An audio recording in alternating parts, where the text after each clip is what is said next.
So just before I hand over to Jess, who's going to take us through our talk this evening about woodlands and the flora of the woodlands, I'd like to just tell you a little bit about the Conservation Communities project which I'm running.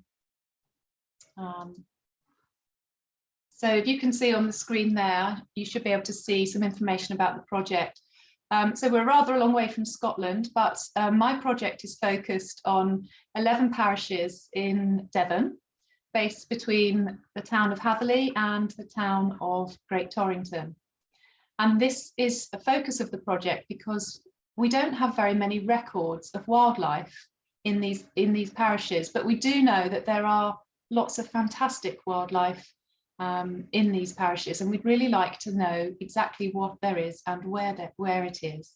So we've set this project up to see if we can get the community to help us make records for us. So we're asking people if they can send in any wildlife sightings that they have. Could be something rare, it could be something really common. We just want to gather as many records as we can at the Record Centre, and that's with Devon Biodiversity Record Centre. So their website is on the screen now if you want to submit a record of something that you've seen, and you could have a go and maybe just record something that you see in your garden, and that way you could give it a test run, and then when you perhaps see something out on a walk, you could then have another go and do one then. To help people, we're running training sessions like this one and teaching people how to identify different wildlife species.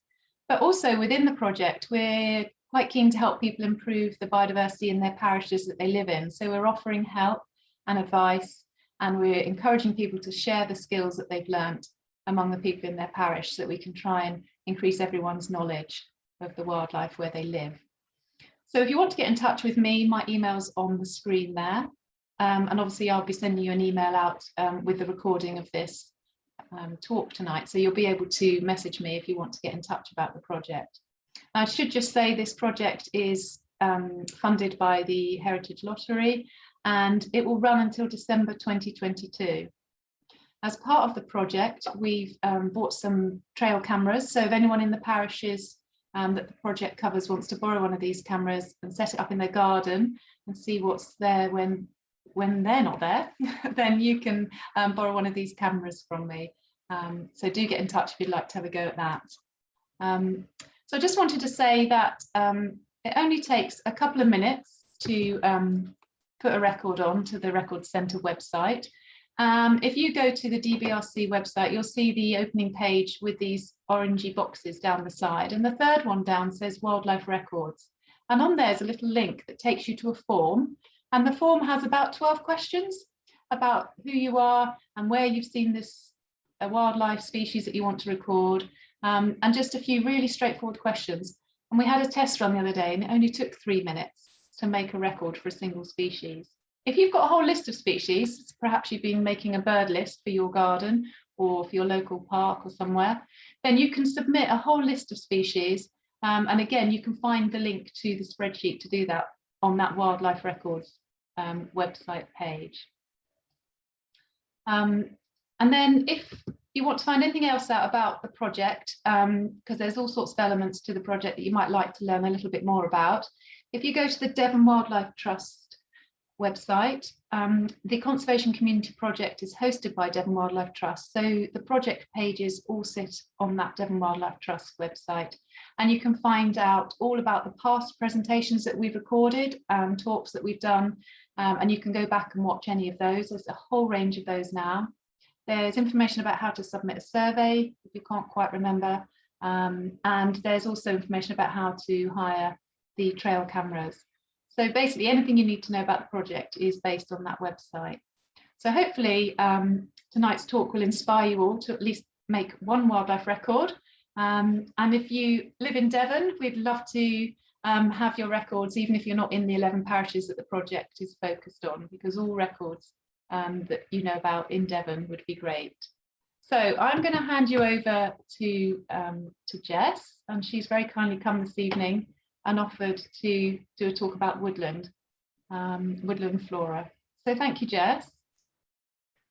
Thanks, Jo. Just sharing my screen. Hopefully everyone can see that now. Get my view up. There we are. Thank you very much, everyone, for coming. It's great to see so many people. My name's Jess. I work for Devon Biodiversity Record Centre, and I am their community ecologist, and I'm working with Joe on the Conservation Communities project. So as Joe said, this is just covering things that Joe's just said. The project is running for another 18 months, no, longer than that, and covers 11 parishes along the River Torridge. This is a map. I know some people who have joined us today are from outside Devon, so I don't know if you'll see my thing, but this is the north coast up here, just so people can get a little bit of their bearings, and North Devon. So there are 11 parishes. And my talk tonight is going to be based around these 11 parishes, but it's talking about work that we're doing across Devon more widely. So if you're outside these areas, you can still take part. And if you are outside of Devon, then I'm sure that your local record centre will love to have your records. So keep recording anyway. So tonight I'm going to talk to you about woodlands, and in particular I'm going to move on to talking about the Ancient Woodland Inventory project that DBRC have been working on for a bit over a year now. So first of all, what is a woodland, and how big does a group of trees need to be classed as a woodland? And that can change or be different depending on who you ask to some extent. So this is a lot of words on this slide, but it just shows you the different sorts of definitions of woodland. So canopy cover of at least 20%, or having the potential to achieve this. So even if you've got tiny little trees, it is still technically a woodland. And then you can go to, for example, the next paragraph there, the Phase 1 Habitat Survey Handbook. Vegetation dominated by trees more than 5 metres high. And then woodland itself maybe has to be different sizes according to different like inventories that you look at. So the Ancient Woodland Inventory, which is the project that my colleagues are working on at the moment, used to have a threshold of 2 hectares to be looking at woodland, but this has been reduced down to 0.25 hectares, which obviously brings up a lot more potential woodland, which we will talk about now. But that's just to give you a bit of an idea that definitions can change. So the Ancient Woodland Inventory project is a very exciting project, mapping woodlands using historic maps and aerial images. So our current Ancient Woodland Inventory dates from the 1980s, and that used a similar method of going back and looking at records or maps from, well, as far back as people can go, really. So they looked at when the OS maps first started, so that was sort of the mid-19th century, going back even as far as looking at maps drawn up and records from the Domesday book. So they're going back a long way to try and find out where was wooded, and then looking at that in these layers with the current aerial imagery to see where it's still wooded, and that gives us a lovely potential map, and the word you'll see there in capital letters is potential for ancient woodland sites. So my colleagues have been working really hard on that, and they're at the next stage, which is getting to the point of ground truthing. So that's going out to the sites and seeing if they are actually ancient woodlands. And the way that you can do that is to look at the plant assemblages of the ground flora within the woodlands, to see if that matches and gives you more evidence that it is an ancient woodland. So I've got a few stats in my notes here that says that today approximately 10% of Devon is wooded, but if we go all the way back to 1086, that's Domesday, it was actually less than well, it was about 5%. in Devon. Or that may be across the country, sorry. But you can see it's actually more in terms of percentage now, but that's because a lot of it is planted conifer and different species rather than ancient woodland. So to give you some idea of the sources that you can go back to look at woodlands, here is a map, and those who are eagle-eyed will spot Torrington here, St Giles, Beeford, Dowland. So this here is the Torrid, and this is the conservation communities area. So you can see that it was wooded even way back. I can't remember the exact date of this map, I'm afraid, but you can see there that doesn't give you a huge amount of information, but it does show where there were notable woodlands. This is another ancient map that has then been overlaid to aerial images, and this one is actually from near St Giles in the Wood. So you can see that once upon a time it was mapped as being all woodland, and there are a few remnants of this left. So it's patches like that are potential for being ancient woodlands, and possibly were too small to be picked up before with previous criteria. So that's what this project is looking at, is these parcels that may be a bit smaller, because even the small parcels can be really important. So ancient woodlands are generally unique to their locality.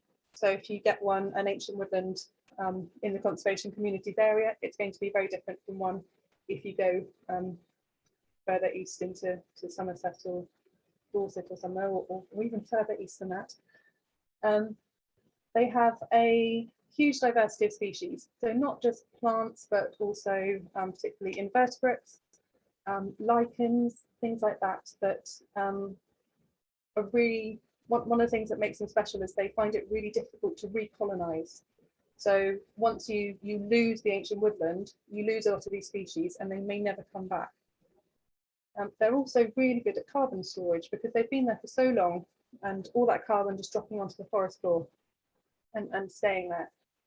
So that's another really useful thing that they provide.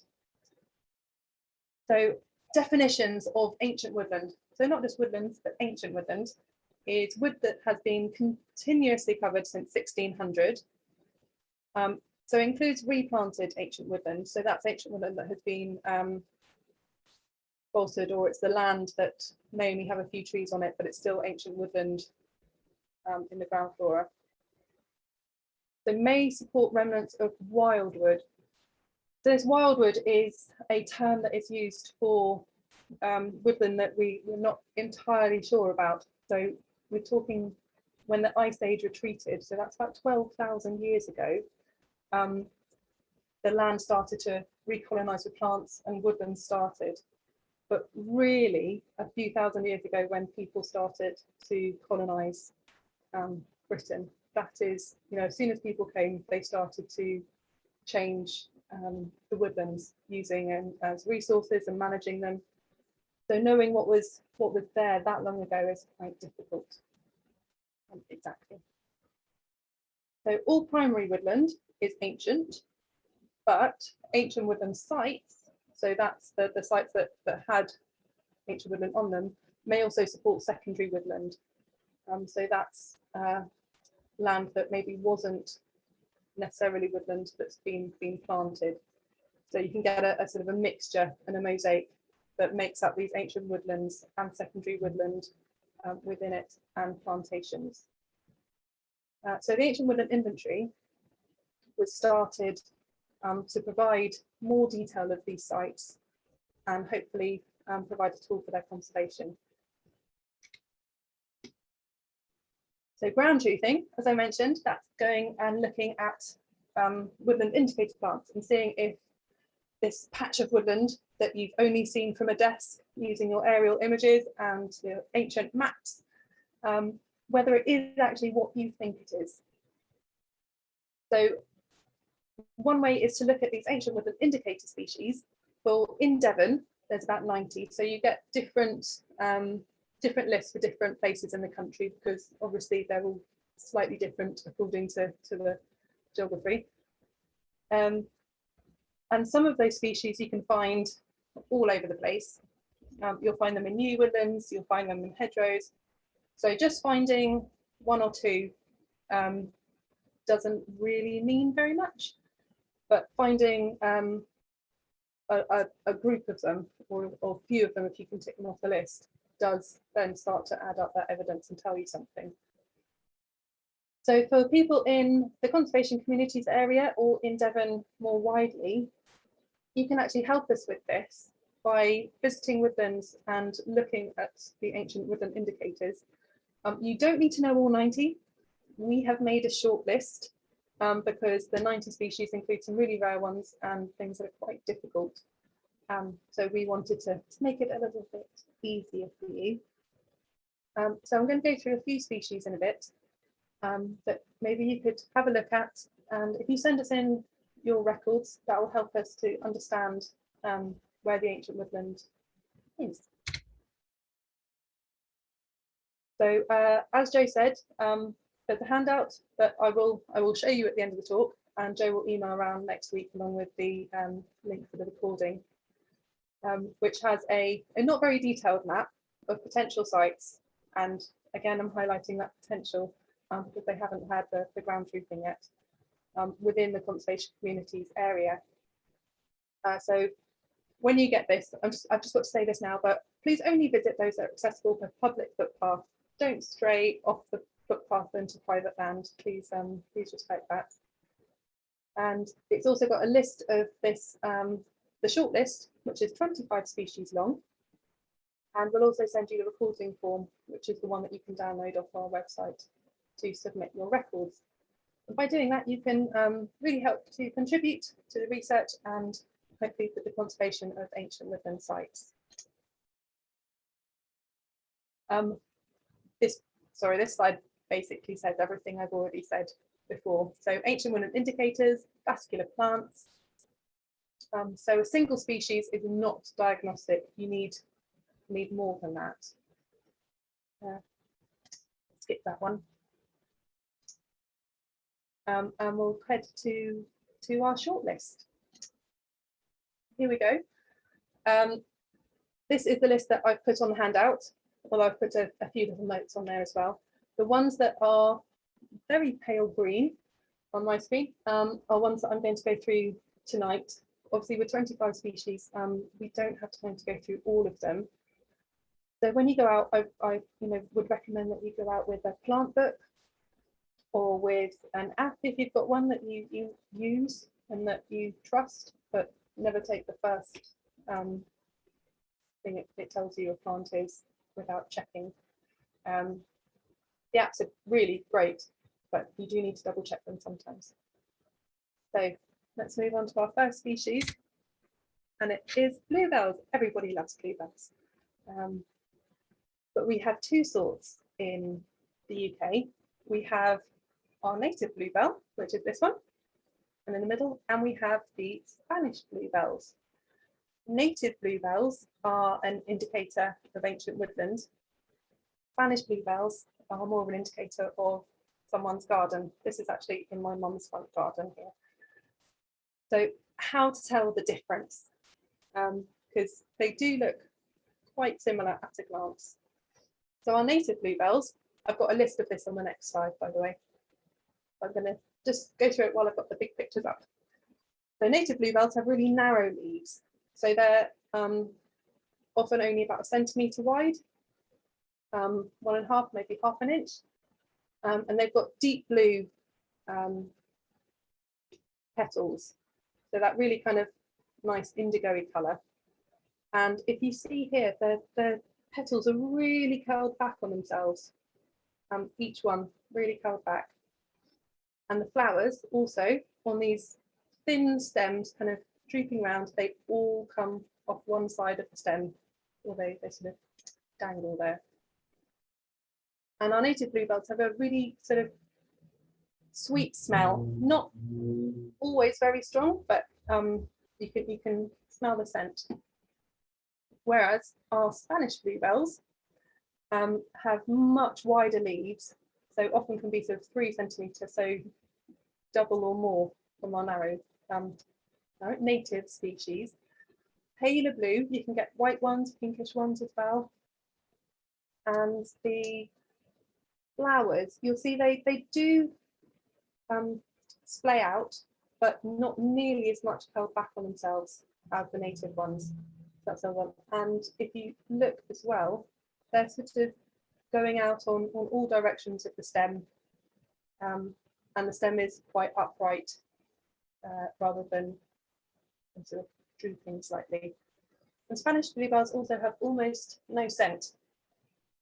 So those are the 2 types. There are other things you can look at once you start sort of dissecting a flower and looking at all these parts here. But those key points are to tell the 2 apart. However, you do get hybrids. Just to throw a spanner when you go, oh, that's quite easy to tell the 2 apart. You get hybrids. And so you will get a bit of both in hybrids. But basically, if it doesn't completely conform to the native bluebell, it's probably a hybrid or Spanish bluebell. So you need to look for those narrow leaves, deep blue flowers, all on one side of the stem. They're slightly sort of nice curve rather than upright stem, and a bit of a scent. So hybrids are just thrown in there to confuse things, but that's the main differences. Another of our classic plants, I hope I don't need to go into this too much, Primrose. Slightly hairy leaves, yellow flowers. Those flowers are just singly on a stem, as opposed to, for example, cowslips and oxlips, where you get very similar plants, but you get multiple flowers on a stem. And they're out, well, the books say March to May, but the one in my garden has been out since about November. They do come up sporadically. Wood sorrel is another classic ancient woodland indicator plant. So white flowers here with a slightly purple veins in them, as you can see there. They've got trefoil leaves, so a bit like clover, and they close at night. So the flowers close, but the leaves close as well, but they don't close that way, they fold back on themselves. And they are out from about now, depending on where you are. Opposite leaved golden saxifrage. Now this is definitely out now in lovely big carpets of it. The plant doesn't have, well, the flower doesn't have petals. So what you see in these nice sort of yellow patches at the top, those are the flowers. So they've got all the parts of the flower apart from petals, but they just look really beautiful. You find them in quite damp places. And I think I've got a close up, so you can see here the opposite leaves. And these are all quite small. So these leaves are about the size of a thumbnail. These opposite, you do get alternate leaved, but that's much rarer. So this is the one that you will see most often. Yellow archangel is another really pretty flower. I do find that woodland plants can be really interesting to look at. It's one of the mint family, and you see it looks like some of the dead nettles. It's got dark green leaves, these nice sort of pointy ends, and the yellow flowers are in whorls, so that means that they all go around the stem together. The lower lip of the flower is streaked with little brown streaks, so close up they're very pretty, and that comes out sort of May to June time. There is a variegated form, so variegated archangel looks really similar, but the leaves are green and white or creamy colour, and that is actually a garden escape. So if you want to know if you've got yellow archangel, you need to look for those dark green leaves as well. Yellow pimpernel, another pretty flower, these glossy yellow petals. really nicely pointed. It's really low and a sort of sprawling plant, you know, it creeps across the ground. Hairless. These leaves opposite each other, and it's quite similar to another plant called creeping jenny, but you don't get that in woodlands quite so much. That's more of a grassland plant, and it's these sort of quite delicate petals and the thin sepals behind, which you can only just see a tiny bit here, that will say that you've got yellow pimpernel. So back to another classic, Ramsoms, wild garlic, which is very pretty and smells super garlicky and tastes lovely as well. Particularly my partner bakes bread with wild garlic in, and it's really delicious. So you get this cluster of white flowers on top of a single stem, and the stem is triangular in sort of cross section. And the big broad leaves, which are the ones that if you're in a woodland and you brush past them and you crush them, you really know that the wild garlic is there. It smells very strongly. There is another plant that has a single stem with multiple white flowers on, which is three-cornered leek, but that one has obviously no smell of garlic, thin leaves, and the flowers are more like those of a bluebell. But Ramsoms are pretty unmistakable, and they'll be coming up about now. Got the early purple orchid. So this one is a really lovely orchid that you get cropping up across woodlands. The narrow leaves with purple blotches on, purple flowers. I wouldn't smell it too closely. That's, yeah, and so that will be appearing about now. I think another photo here, so you can see these leaves quite slim with the blotches on them. There is another orchid that looks quite similar, which is the common spotted orchid, which has generally wider leaves, and you'll find it outside of woodlands in more sort of grassy areas. And also that one doesn't come out until about June, so there's not too much crossover, which is always handy. Wood anemone is a really classic woodland plant. White flowers that initially look a little bit similar to the wood sorrel, with that nice delicate, really white. Occasionally these can be a bit pinkish, just particularly sort of underneath. And the leaves, these are the leaves, so they are deeply palmate. Now what that means in sort of botanical speak is, if you think of like your hand and your palm, so it's that the leaf is really split and cut like fingers. So you get that on lots of trees, but it's really separated and quite frilly. This one, I don't think that's a technical term. And then moving on, common cow wheat. This is a really sweet little plant. It's quite short, and it's got really nice yellowy flowers, sometimes really deeply yellow, and got that occasionally pink. All the ones I've seen have been really nicely yellow. I just put that in there just in case. Toothed bracts. So I think I've got a closer picture. Again, botany speak, bracts are these bits here when they come off near the from the stem to the leaf.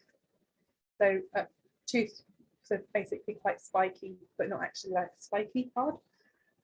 And the leaves are quite simple, but they get a little bit more tooth as you get higher up to the top of the plant. And it's lovely. These flowers come in pairs. So I think actually that might have better. So there's one and another. There's one. Oh, I'm using my pointer on the wrong screen. Here we go. So these are the pairs, and yeah, because I was doing it, these are the brackets here. These pointy bits.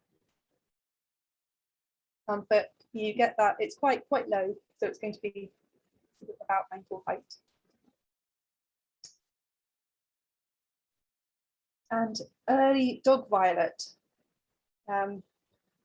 which I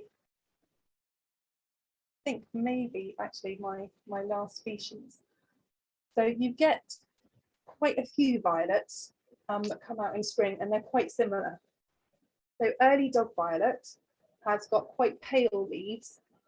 So these are, for violets, certainly these are actually quite pale. And the spur, which is, there's a flower you can see the back of, this is the spur here. So violets have got that sort of quite showy front of the flower, and then they've got this sort of lump that comes out the back, almost like a sort of alien. And that there is much darker in the early dog violet, whereas a common dog violet, you'll see here, has got a pale spur. It's also split, and there's a few other differences, but those are the two that may be confused.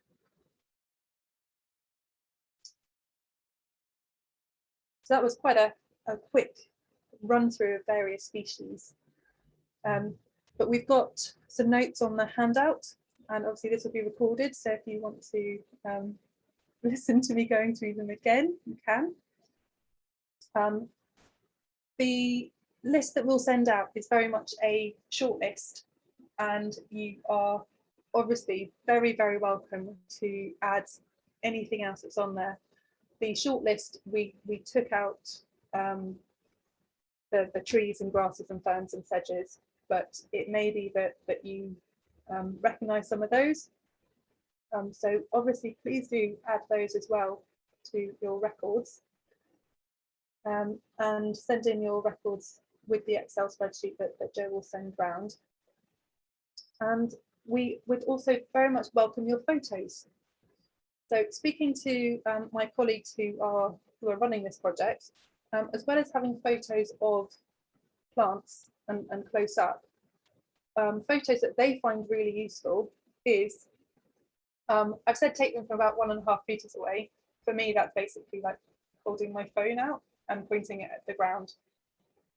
That sort of distance, so you can have a bit of context as well. So there may be plants that you don't know what they are, or it's helpful for my colleagues who are compiling all this information to kind of see how the makeup is of the plants and which ones are around them and associated with them.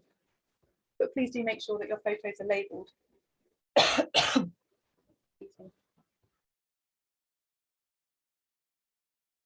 We want to make sure that we can match them up with your records. So this is the map, as I said, not in high detail for the conservation communities area. So this is where the potential woodlands are. So layering up those maps and aerial images, this is where woodlands are. It's not too dissimilar from that very, very ancient map. A little bit more detailed than that one.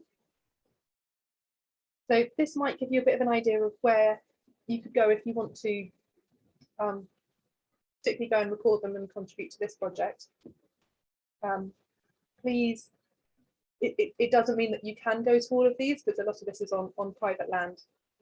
So please don't go on anything that you can't access from public footpaths.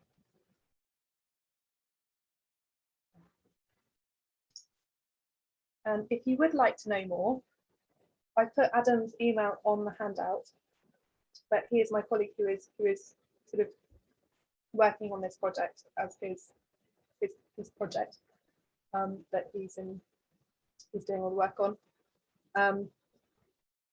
So you can get in touch with him. At the moment, we can't offer very much training if you wanted to do it in more detail. So people who already have a good level of botanical skills would be very welcome to come and help. I know that Jo and I are hoping at some point we will be able to do some more in-person training, and woodland plants is definitely something that we would like to cover. So maybe we can do that in the future.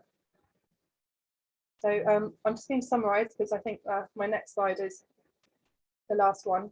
If you do want to go and survey for these plants in woodlands, We would really love to know what you find. If you want to go and just have a look, but not really for anything in particular, please do. Any records that you send in, even if they're just strips and drabs, will all build up the bigger picture.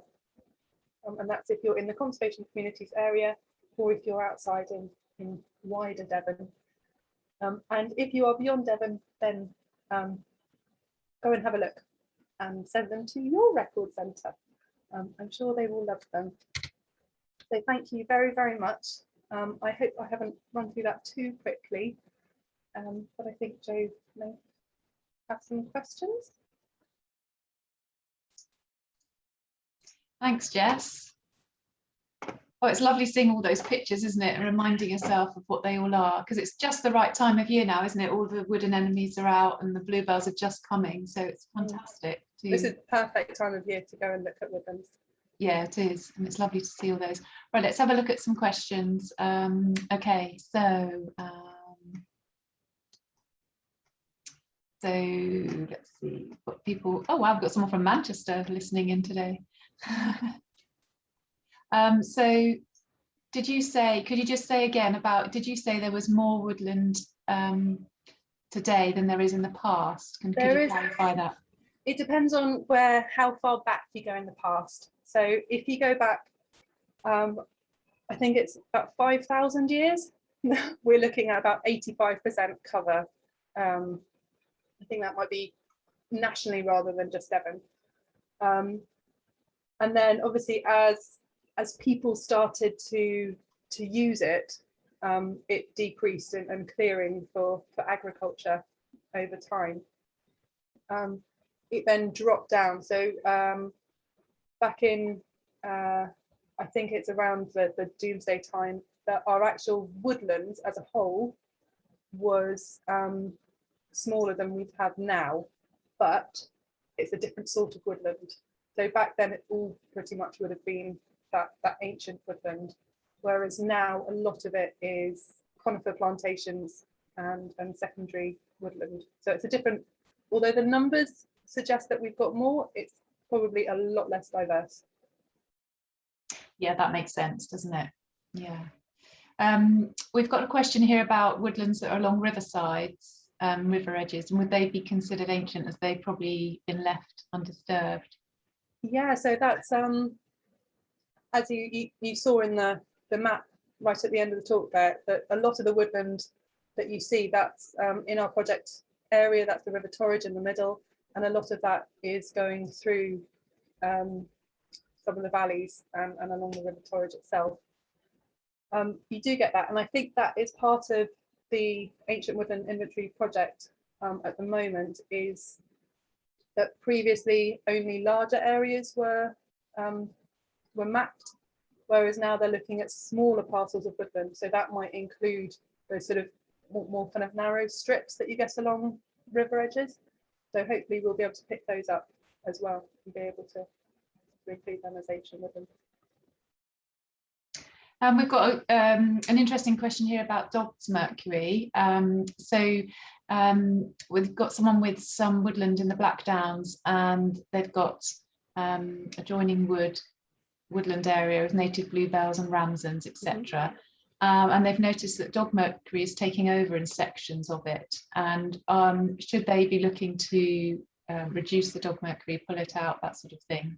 Is that seen as something that should happen? Well, that's difficult because dog mercury is such a woodland plant, isn't it? And if it's taking over, there are some good places you can go to for woodland management advice. I think there's a bit of management advice on the DBRC website, actually, if you look at habitats. It's not something I know enough that I would feel confident in, yes, giving you some advice on that, I'm afraid. It can. I was under the impression that dog mercury is quite a good indicator of an ancient woodland in its own right anyway. So it's probably just the balance, isn't it, between those different species? Yeah, it's the balance, because it is an ancient woodland indicator plant. It isn't one of the ones that's associated so much in Devon as being So particularly ancient woodland, because we do get it in so many places. You know, you see huge banks of it along along sort of grassy, woody hedgerows as well. So it's one of those ones that, yeah. And then we've got a question here that says, do the actual height of the trees or the girth, you know, the sort of age of the trees indicate whether it's an ancient woodland site? Not always. So obviously, if you've got some nice big trees, that's a great start. But ancient woodland is woodland that has been present since 1600. So we're talking 400 plus years. So in that time, you're going to get regeneration of trees, and that's quite important as well. Obviously, if you've got lots of small trees, it may well be secondary woodland, or if they're all exactly the same age, possibly a plantation. But it also may be that at times it's been so heavily managed that they've removed some of the bigger trees and they haven't grown up yet. So it's probably a good indicator, but not necessarily the one to go for, because different trees as well will grow for different girth at different locations. There's another question about the ancient woodland trees, and is there a particular species? Can it be any species that ancient woodland is made up of? You're going to get different woodlands depending on where you are. So lowland, upland, the assemblages of the ancient woodland indicators will be slightly different according to what the dominant species of tree you've got. And you're more likely to get these in more lowland areas as well. So, you know, our classic ancient oak woodlands are where you're going to find a lot of these indicators.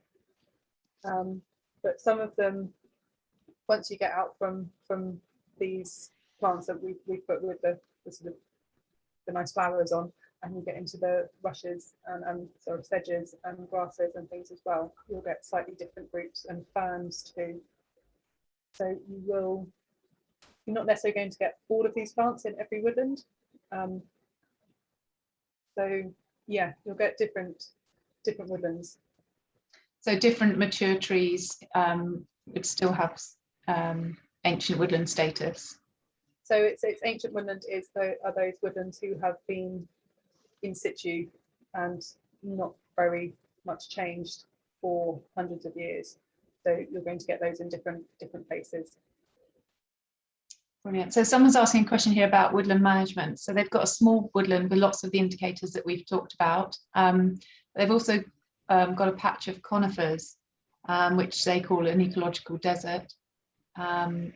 So should they remove those conifers completely as soon as possible, or remove them in steps, or you know, what should they do with that if they wanted to encourage the native woodland to come back in to that patch? Again, I'm not sure that I am fully qualified to give the management advice there, but Charlie, I'd say that things I have heard is that, for example, wood that I used to do dormouse surveys in was all lovely ancient broadleaf woodland with a patch of conifers. They removed the conifers and the dormouse numbers dropped, and that's weird because dormice don't need conifers, but it changes things. So suddenly going in and moving them and chopping them all down may have knock-on effects. You know, that they may be maybe birds are using them, or insects, and you know the conifers have that cover in winter that the broadleaf woodlands don't. So I think it's something that you need to look at quite carefully and work out what should and shouldn't be there.